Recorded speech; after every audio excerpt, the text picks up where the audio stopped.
get started. Does anyone want to get out?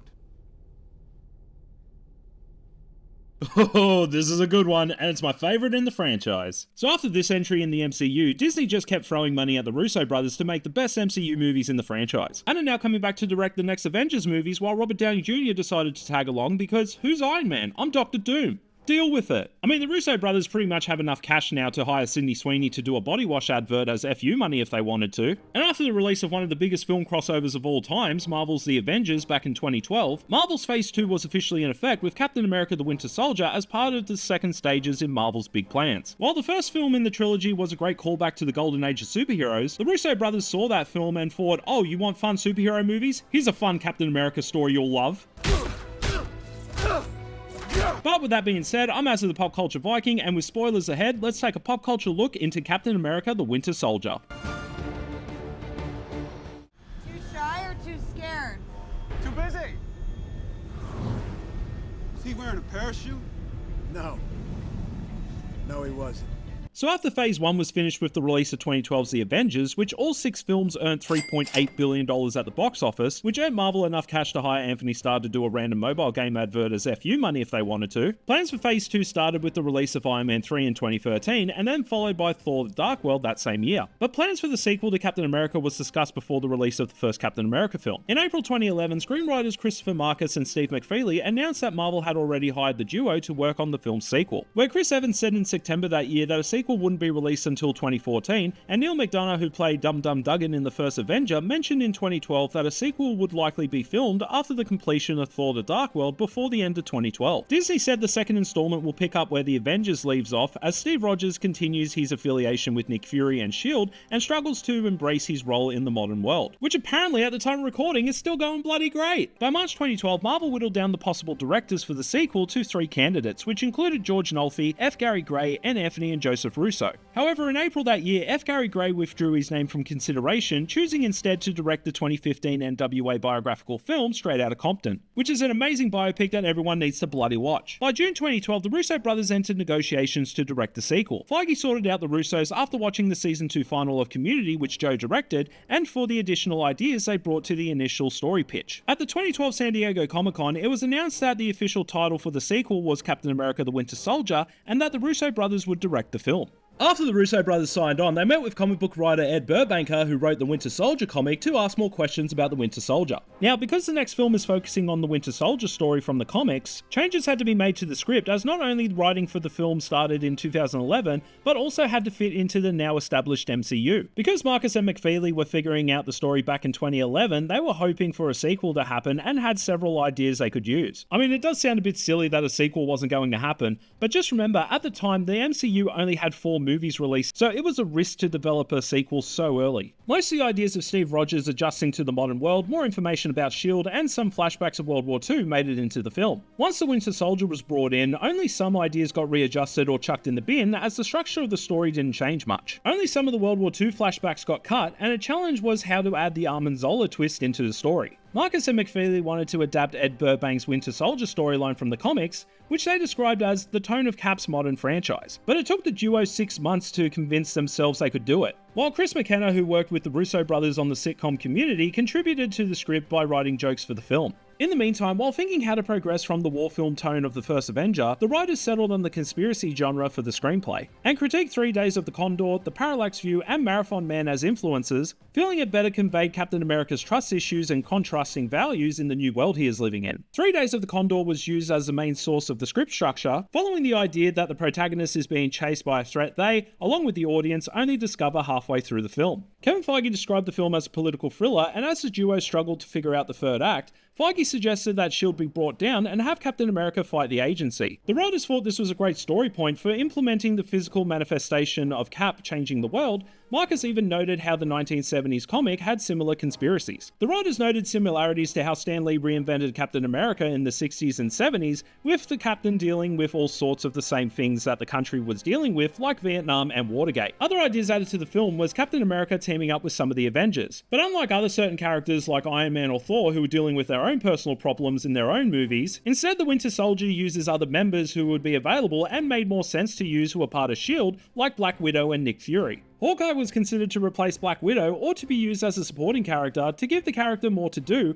as fans thought he wasn't used enough in the Avengers and was only used as a cameo in 2011's Thor. But the idea was scrapped due to scheduling issues with Jeremy Renner. The Red Skull was considered to return for the Winter Soldier, but the film was made to be more grounded and the character was seen more as a fantastical villain and didn't fit into the story as it was about the fall of S.H.I.E.L.D. But however, Hydra was still involved in the film to keep the legacy of the Red Skull character going, as he does feature in the Winter Soldier comic. But now let's look at some returning faces as well as some new ones joining the MCU family. We of course get Chris Evans returning as Steve Rogers, aka Captain America, which I'm 90% sure he got a massive pay rise instead of the $300,000 he got paid for the first Captain America movie, as well as Scarlett Johansson as Black Widow and Samuel L. Jackson as Nick Fury, who was basically pumping through his Marvel film deal contract pretty bloody quickly, along with Kobe Smulders as Miranda Hill, and spoilers for a movie that came out in 2014, but Sebastian Stan as Bucky Barnes, aka the Winter Soldier.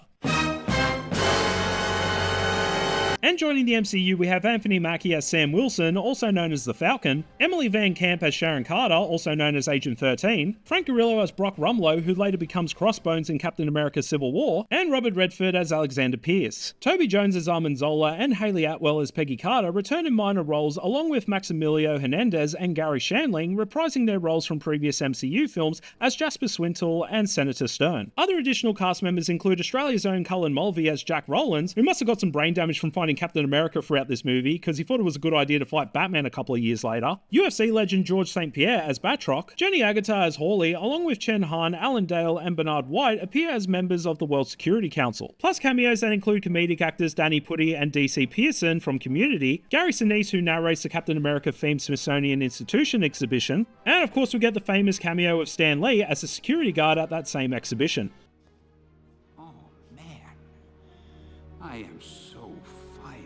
Other casting choices considered included Nikolai Coster-Waldau, Josh Holloway, and Kevin Durand for Brock Rumlow. And actresses considered for Sharon Carter included Emilia Clarke, Jessica Brown-Findlay, Teresa Palmer, Imogen Poots, Alison Brie, and Mary Elizabeth Winston. Karen Gillard also auditioned for Sharon Carter, but would end up as Nebula in the Guardians of the Galaxy, and apparently Elizabeth Olsen was considered as well, but she would end up cast as the Scarlet Witch. But we'll talk about that later. Principal photography began on April 1st, 2013 at the Raleigh Manhattan Beach Studios in Los Angeles under the working title Freezerburn. Wait, Frostbite? Freezerburn? What's with the cold-based code names? Did it have something to do with Chris Evans starring in Snowpiercer the year before? Filming locations included Los Angeles, California, Washington DC, and Cleveland, Ohio. The reason Cleveland, Ohio was chosen as a stand-in for Washington was due to being approved for a $9.5 million tax credit. Producer Nate Moore said that after also serving as a location for the Avengers, Cleveland's government was helpful in providing large locations for filming, which provided production values which the studio could probably not build in a backlot. When it came to writing the action scenes, the writers didn't even realize how chill Cleveland was for allowing massive action sequences. McFeely even stated that the city was basically like, yeah, fuck it, you can shut down an entire freeway and do whatever you want. Filming in Cleveland began on May 17th and was scheduled to last until mid-June, with locations scheduled on the West Shoreway, the Suddenly Waterways Treatment Plant in Cuyahoga Heights, and the Lakeview Cemetery Dam. Locations that doubled as Washington DC included East 6th Street doubling as 7th and D Street in Southwest DC, as well as the Federal Reserve Bank of Cleveland, the Cleveland Public Library, Cleveland State University, the Cleveland Arcade, Town City Center, the Cleveland Museum of Art, and the Western Reserve Historical Society, where filming concluded in June 2013. Now, if you're watching this video and came to Washington to hunt for Captain America filming locations, but now realizing that it was shot in Cleveland, hold your horses there, partner, as there are plenty of areas that filmed the movie in DC, including the National Mall, the Theodore Roosevelt Bridge, the Willard Hotel, and DuPont Circle. Scenes taking place on the Lemurian Star were filmed on the Sea Launch Commander, docked at Long Beach, California. Interior shots were also filmed inside private homes and at the Pilgrim Congregational Church in Tremont. The stunt work for the Winter Soldier aimed for more realistic action and prioritizing practical effects, rather than making our Marvel movies look like Saturday morning cartoons. Calm down with your CGI, Disney. The fight scenes were staged for months with choreography that aimed to highlight Captain America's superhuman qualities, and move away from impressionistic action to specificity, like adding stealth for the raid on the S.H.I.E.L.D. vessel as the Captain knocks out enemies to avoid detection. And the freeway fight with the Winter Soldier was more last minute to highlight the character's struggle to survive. The filmmakers also avoided quick editing and moving cameras like in other modern action films, which people hated getting motion sickness from. The Winter Soldier aimed to feature longer action scenes that felt more visual and dangerous. The Russo brothers mentioned the bank robbery and shootout scene from the 1995 film Heat as a major influence. which they described as the most intense 8 minutes of filmmaking they've ever seen in cinemas, and in my opinion, the most intense shootout sequence in cinema. Other influences included action scenes directed by Brian De Palma, such as the vault heist scene in Mission Impossible, where the Russos love the idea of very likable characters are put in impossible situations that the audience is put on edge on how they escape. Examples of these type of scenes included the ambush of Nick Fury in the street and Captain America in the elevator. I mean, thank God films like The Winter Soldier and John Wick came along in 2014 to kill the shaky cam trend point blank in the face. Now, if you're wondering why this movie looks so phenomenal, well, that's because most of the film was using mostly practical effects with minimal use of CGI. I know, right? How dare they not use CGI effects in making an amazing looking movie? Disney was right, nobody would see a movie with practical effects. In an interview with Anthony Mackie, who plays the Falcon, Anthony said that the Russo brothers relied on minimal use of computer-generated imagery. Anthony Mackie stated that what the Russos did that was so great was they wanted to stay with live action, which was a dying art form. If they can build it, they built it. If we could do it, we did it. They wanted to do as little CGI as possible. That's why the movie looks so great. I swear, you better be writing down notes, Disney. Nevertheless, 6 special effects companies were involved in creating the visual effects for the film, including Industrial Light and Magic, Scanline VFX, Lola Visual Effects,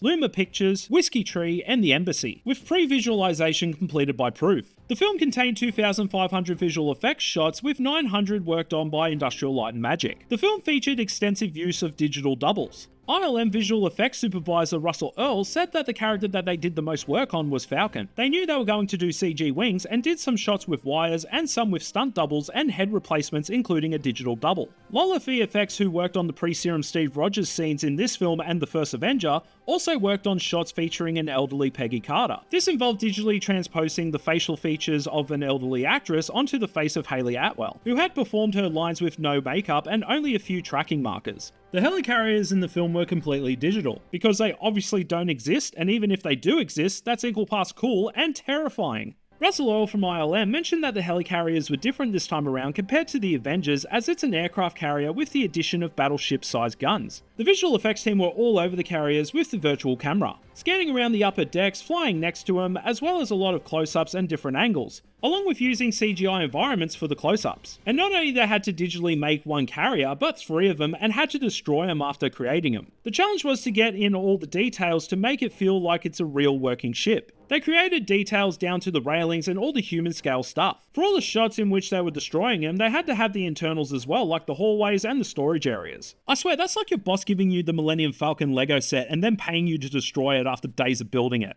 Many of the shots for Washington DC were digitally created due to the numerous flight restrictions in the city, but some aerial footage of the city was filmed and used for live-action plate photography for the shots involving the Triskelion, which is located on Theodore Roosevelt Island on the Potomac River. Additional photography was filmed in December 2013 and January 2014 for the Russos to accurately show the state of each character after the defeat of S.H.I.E.L.D. in the lead-up to Avengers Age of Ultron, which the Russo brothers read the script to guide the characters' choices for the next MCU film. 350 different versions of the film were made to accommodate for the different formats for domestic releases, while also accounting for international localizations and formats. The versions had to be completed in 17 days versus the normal turnaround time for 3 to 4 weeks for contemporary films to make its theatrical release date. One of the various changes for localization was the contents of Captain America's notebook list seen at the beginning of the film. The first 5 items were different depending on where the film was released, while the final 5 items were the same across all other versions. And Marvel held online polls allowing fans to select the items featured for each country's release. I was wondering when seeing this at the cinemas and questioning why an American superhero was suddenly interested in Australian culture. After everything was all sorted, The Winter Soldier released between late March and early April 2014 in 2D and 3D sessions and made its debut in 668 IMAX screens worldwide. Holy shit, this movie is already 10 years old. Now, before I start talking about the film, while the movie is based off the comic book, this is the MCU's first adaptation of any of the comic stories. Now, while the MCU has adapted the characters, plots, and details from the source materials, they haven't adapted any of the stories from the comics until The Winter Soldier. So the MCU became its own continuity and universe known as Earth 616, but we're not going to dive into the multiverse just yet. Now, some of the difference between the comic book and movies are the villains. In the comics, the villains are Alexander Lukin and the Red Skull, where the villains in the movie are Alexander Pierce and Hydra. While Captain America, the Winter Soldier, the Falcon, Nick Fury, and Agent 13 are in both the film and comics, in the comics, Captain America is going through personal issues after the Disassemble storyline and has had a relationship with Agent 13 in the past, where in the movie, Captain America is adjusting to the modern world and Agent 13 is assigned to protect Captain America. But they haven't been romantically involved yet, plus Black Widow switches places with Agent 13.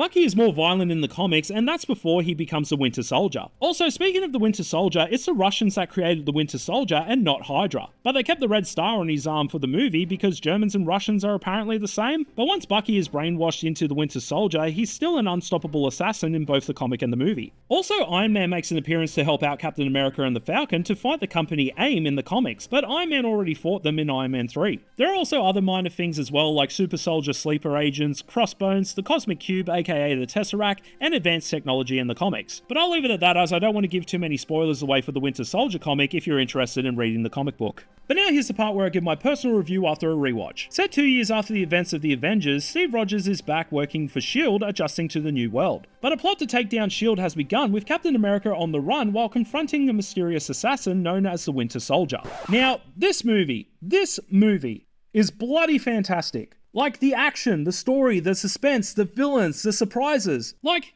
can Disney make Marvel movies like this again, please? I'm sick of seeing Marvel movies looking like cartoons and filmed in a cupboard. I want sci-fi weapons that look and feel dangerous rather than giving our heroes a slight tickle. I want back real guns that shoot real bullets at my fictional characters. I want to feel the tension and suspense that my characters and my heroes I'm watching may not make it out of this movie alive. I want shocking twists and surprises in my superhero movies and not just random cameos of characters unless they're a part of the story. And don't tell me that it can't happen. You make Guardians of the Galaxy Volume 3 happen, along with Deadpool and Wolverine, and they made enough dollars for you to hire Robert Downey Jr. back as Dr. Doom as FU money. Anyway, moving on. I mean, of course it's fun to see the return of Captain America, Black Widow, and Nick Fury together after the whole Battle of New York thing. It's interesting seeing Captain America going from World War II hero and American icon to sneaking around with the world's most American boomerang on stealth espionage missions. But while it seems he's quickly adjusting and accepted that he is in the modern day after being frozen, it does have some sad moments of the amount of history and events Steve wasn't around to see. All of his close friends in World War II are now very old or even died of old age, but the gut puncher is Steve visiting the love of his life, Peggy Carter, who is very old and suffering from dementia. Oh, that's the one that'll get ya. While all these moments of Steve Rogers' struggles are hard enough, now he has a situation where Nick Fury is attacked and S.H.I.E.L.D. is compromised and now must deal with spies and moles in the agency who turn out to be Hydra. And that's just one of the many twists in this movie. And don't worry, we'll get to those. Also, that Captain America suit is a nice improvement from the first Avenger and the Avengers. I love the blue and silver, which makes it feel more stealth and less obvious with the red missing. Nick Fury and Black Widow are great carryovers from the other MCU films and do make the most sense, especially in this movie. But seeing Nick Fury, the head of S.H.I.E.L.D., at his most vulnerable, and Black Widow I feel has been improved upon, and it's the best I've seen her until her appearance in later MCU films. But the added additions of Agent 13 are great to see, but I do wish they added more scenes to grow her character. Sam Wilson, aka the Falcon, in his MCU debut was done so well, and I love his backstory as a military veteran who works to help other veterans and becomes a new friend for Steve in his time of need. Don't say it. Don't you say it. Left. Come on!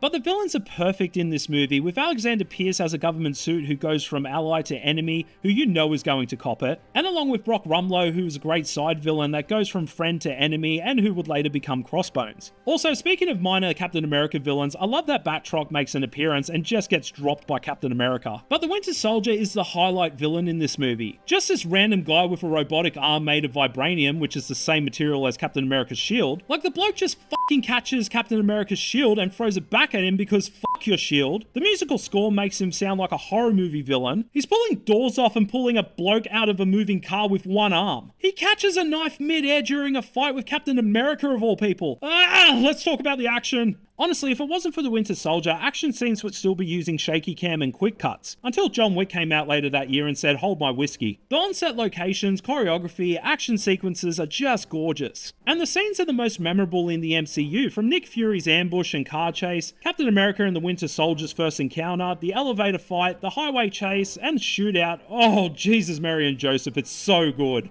And the fact that the Russo brothers used on-set locations and minimal CGI makes it feel so real. Even seeing our heroes get shot with regular guns and not sci-fi weapons that do bugger all damage to our heroes just adds more danger to the scenes. Plus, it gives us a break from all the sci-fi and fantasy elements that we have been introduced to in the MCU. It's a more lower scale film with some amazing action and only uses CGI and special effects when needed. Oi, Disney, pay attention! Now, with the story being reworked into an action spy thriller was an amazing choice. Just the idea of a powerful spy agency like S.H.I.E.L.D. being secretly infiltrated for decades by Hydra and nobody noticed added so much tension to the story. From not knowing who is part of S.H.I.E.L.D. or Hydra to who's this random guy with a metal arm that's just shown up, even being friends with your teammates and having a laugh only for them to jump you in a lift out of nowhere. Just so much trust issues going on all over the place. Even characters who appeared in other MCU films turned out to be secret Hydra members getting revealed, and there were no hints to them even being part of this organization.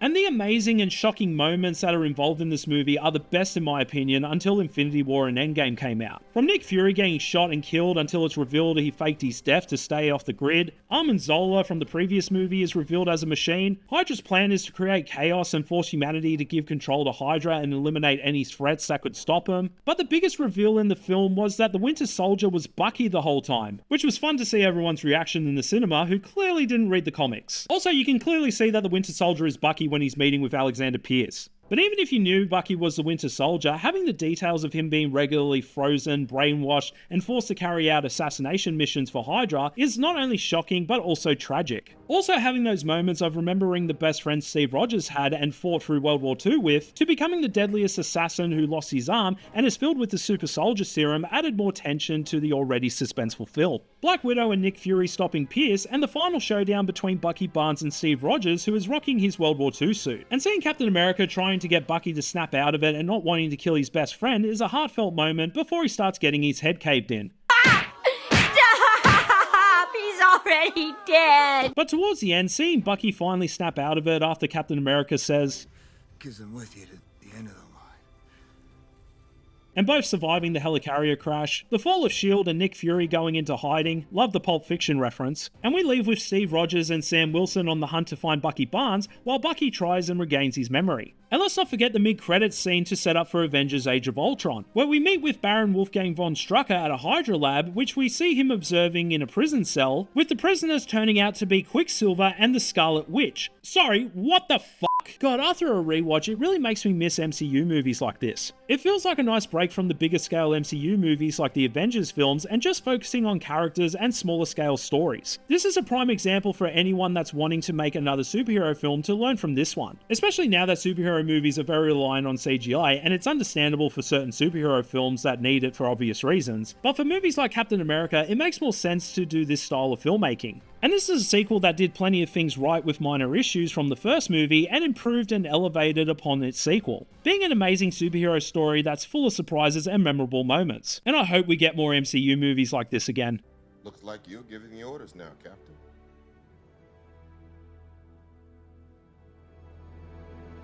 Anyway, those are my thoughts mixed in with a mild rant about the film. Let's see what fans and critics think. Well, The Winter Soldier was a critical hit with a Rotten Tomatoes score of 90% for critics and with an audience score of 92%. The website labelled the film as suspenseful and political astute. Captain America the Winter Soldier is the superior entry in the Marvel's canon and is sure to thrill Marvel diehards. Along with Metacritic scoring the film 70 out of 100 from 48 critics and CineScore giving the film a grade A on an A+ to F scale. Todd McCarthy of The Hollywood Reporter said the film takes a bold step of reducing CGI spectacle to a relative minimum in favour of reviving the pressures of hard-driving old-school action, surprising character development and intriguing suspense. Scott Fondas of Vanity said that it's chock full of breathless cliffhanger dictated by the genre, but equally rich in the quiet, tender character moments that made the first film unique among recent Marvel films. Several critics have even compared similarities of the Winter Soldier to the Metal Gear Solid video game series, especially the game Metal Gear Solid 2 Sons of Liberty, with critics and gamers stating that the first half of the Winter Soldier feels like probably the closest movie adaptation we've gotten to Metal Gear Solid 2. Of course, some critics who like to be massive Karens had some negative feedback, which included comments like that it lost steam halfway through, lack of risk it took, didn't explore or pale to the first Avenger, and one critic had the nerve to say that its biggest misstep was the handling of the Winter Soldier, and that it was getting difficult to tell the Marvel movies apart. Okay, you're fired. You're all fired, and stay away from any more movies. Roger Ebert can stay. Fans are positive with this one. Most MCU fans have labelled The Winter Soldier as a masterpiece and a perfect example of peak MCU Marvel. And at the time, people were worried about any future standalone MCU films with the mixed reception of Iron Man 3 and Thor: The Dark World. And out of the Phase 2 MCU films with its critical reputation, The Winter Soldier sits at the second most popular out of the Phase 2 films, with Guardians of the Galaxy at the top spot of the list. As for the box office, with a budget of $170 to $177 million, the film made $714.4 million at the box office. Captain America: The Winter Soldier earned $259.8 million in North America and $454.7 million in other territories for a worldwide total of $714.4 million, which became the 5th highest grossing film of 2014 worldwide, which is enough cash to hire Dwayne Johnson to do a live-action remake of an animated Disney film he starred in that isn't even 10 years old yet as FU money. Actually, I think The Rock is using his own FU money for that one. The film also earned $36.9 million in a single day release and earned $95 million in its opening weekend, breaking records for an April release, and at the time surpassed its previous record holder, Fast 5. The film held the #1 spot at the box office for 3 consecutive weekends, but it surpassed the Lego Movie to become the highest grossing film of that year. And at the end of its theatrical run, the film became the 4th highest grossing film of 2014 behind American Sniper, The Hunger Games Mockingjay Part 1, and Guardians of the Galaxy. As for the marketing and merchandise, in July 2013, Marvel Studios released a teaser poster depicting a damaged and discoloured Captain America shield. Later that month, Marvel Studio head and producer Kevin Feige, directors Joe and Anthony Russo, and the cast of the film held a panel at the 2013 San Diego Comic-Con and presented footage of the film. In addition, Marvel had an exhibition depicting the Smithsonian-type exhibit showing Captain America and the Howling Commandos from Captain America: The First Avenger. At the end of the month, audiences were shown a glimpse of the film along with some of Marvel's other Phase 2 films at that year's Disney XD fandom event, along with Kevin Feige, Chris Evans, Sebastian Stan, and Anthony Mackie presenting a clip of the film at Disney's D23 Expo in August 2013. In October 2013, Marvel released the first trailer for Captain America: The Winter Soldier, with the trailer receiving 23.5 million views in 24 hours after its release. The first televised advertisement for Captain America: The Winter Soldier aired during the 2014 Super Bowl between the Denver Broncos and Seattle Seahawks. According to The Hollywood Reporter, Disney paid $4 million for the 30-second advertisement spot. Why is everything so bloody expensive? The world premiere took place on March 13, 2014 at the El Capitan Theatre in Hollywood, Los Angeles, along with other world premieres including Cleveland, Paris, and London. And for some lucky fans, Chris Evans and Scarlett Johansson auctioned off passes to one of the premieres for charity. In September 2013, Marvel announced their continued sponsorship deal with Harley-Davidson Motorcycles, continuing their relationship from Captain America: The First Avenger, with Captain America riding a Softail Breakout and Street 750 motorcycle in the film. I owned a Harley-Davidson a couple of years ago. I don't know if I mentioned it in the last episode. Other vehicle companies included General Motors, who announced in 2014 that Chevrolet partnered with Marvel Entertainment and provided a specially designed Corvette Stingray C7 that was driven specifically for Black Widow in the movie. The vehicle debuted at the 2014 Chicago Auto Show, where fans received limited edition Captain America comic books. And speaking of cars, Chris Evans was named the Grand Marshal of the 2014 Daytona 500 to promote the film's release. Drivers, start your engines! Meanwhile, Samuel L. Jackson appeared as Nick Fury in an advertisement for Sky Broadband to promote the company's internet protection and online safety. Wait, so Chris Evans gets a new motorcycle, Scarlett Johansson gets a new car, but Sam Jackson gets good internet service? Wonder what Samuel L. Jackson had to say about that. Where's my motherfucking chemist? Video game company Gameloft announced that a mobile video game titled Captain America: The Winter Soldier, the official game, would be released in conjunction with the release of the film in late March 2014 for iOS and Android platforms. Marvel also released the Captain America Experience app that allowed fans to capture a picture of themselves with Captain America to share on Instagram and Twitter using specific hashtags for a chance to unlock 10 early screenings of the film across the United States. And just before the film's release, on April 1st, 2014, Chris Evans and Sebastian Stan rang the open bell at the New York Stock Exchange in honor of the film's theatrical release. And this one would have freaked some fans out avoiding spoilers. Oh boy! A 30-second television spot received a lot of attention on social media for a line featured in the clip, which was said by Captain America suggesting that Nick Fury would die in the film. Even though Sam Jackson would reprise his role in the Avengers Age of Ultron, rumors started spreading that Nick Fury would be appearing in flashback scenes only, which I'm sure a lot of Marvel fans calmed the fuck down after watching The Winter Soldier. Captain America: The Winter Soldier was released by Walt Disney Studios Home Entertainment for digital download on August 19, 2014, and on Blu-ray, Blu-ray 3D, and DVD on September 9, 2014. The physical media release included behind-the-scenes features, audio commentary, deleted scenes, and a blooper reel. The film was also collected in a 13-disc box set titled Marvel Cinematic Universe Phase 2 Collection, which included all of the Phase 2 films in the Marvel Cinematic Universe, which was released on December 8, 2015 and received a 4K treatment on April 23, 2019. Other merchandise and replicas included a toy line which would continue with Hasbro's of action figures with accessories including the Legends series, and Hasbro's would also release different versions of Captain America's shield from the film. I mean, what else can I say? This movie felt like it came at the perfect time, with the MCU building up in the ranks as the best film franchise, making Chris Evans a box office juggernaut that even he has enough FU money to spend, and Captain America was continuing the hype train for what was to come in future MCU films. But Captain America is one of those members in the Avengers that somehow gets better with each installment. It just somehow improves with each film. Hopefully the next one keeps it going. Now, while the next film in the MCU, Avengers Age of Ultron, was a mixed bag, The Winter Soldier managed to open the door for the Russo brothers thanks to Captain America, with the third film giving us a sneak peek with what the Russo brothers were capable of for future Avengers movies. But let me know your thoughts on Captain America the Winter Soldier, and what other superhero films should I look into next? I'll put it on the list. Thank you so much for watching, and stay tuned for the next episode. You don't have to come with me. I know. When do we start? Hey guys, thanks so much for watching. It really does mean a lot. I hope you enjoyed the video. If you do want to see more videos like this, don't forget to hit that notification button. Don't forget to like, share, and subscribe. And if there's a movie that you guys would like me to look at, feel free to comment down below. Until then, I'm As the Pop Culture Viking, and always love pop culture.